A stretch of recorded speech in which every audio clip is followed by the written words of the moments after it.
I'll always protect you, my little princess. Peekaboo, what are you doing? No, it's not ready yet. What is it? It's a surprise. Ooh, what's the surprise?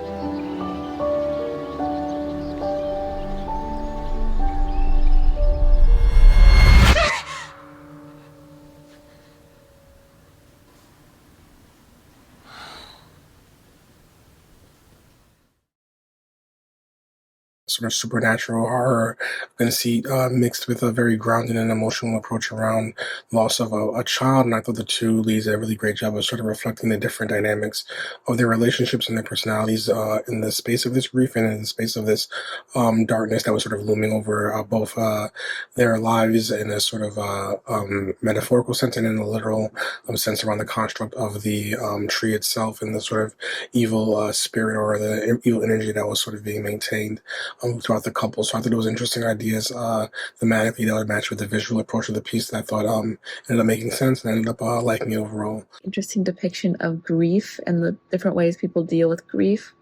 The father and the mother are dealing with grief in very different ways in this film. The mother is, I would say, more typical,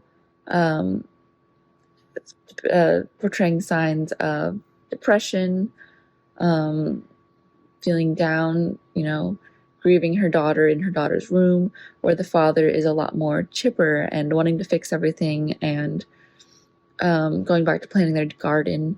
But in reality, they're both experiencing the same level of pain. So I appreciated the different depictions of grief in this.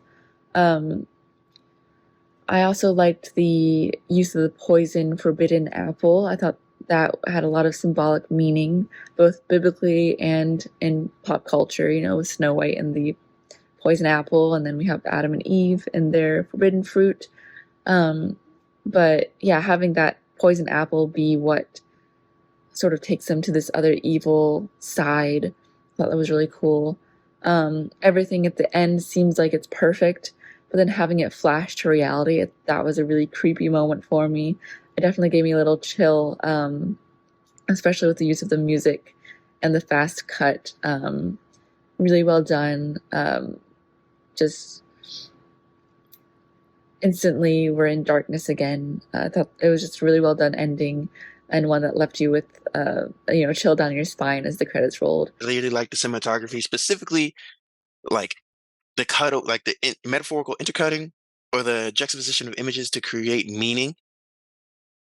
The way that which that's every film that's filming, that's the language of cinema, but like the way it was on display here, specifically like the cutaways, like metaphors, like the tea kettle, like when they're arguing and and you cut to the tea kettle and it's boiling over or whatever, like that type of stuff. I think that speaks to deeply understanding the language of cinema in like a talented way. And then also, that's one example, but then also the like desaturating the dark moments and then like high color with the lighter moments, whatever, like those types of choices are the choices of people who deeply understand the language of cinema and visual storytelling. And I think that's to be commended.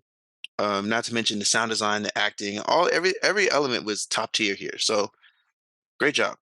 I feel like how like the filmmakers like build up like the thrill, like the tension, and like like the pressure, like to kind of like hopefully they would bring back like the daughter in life. What's horrifying.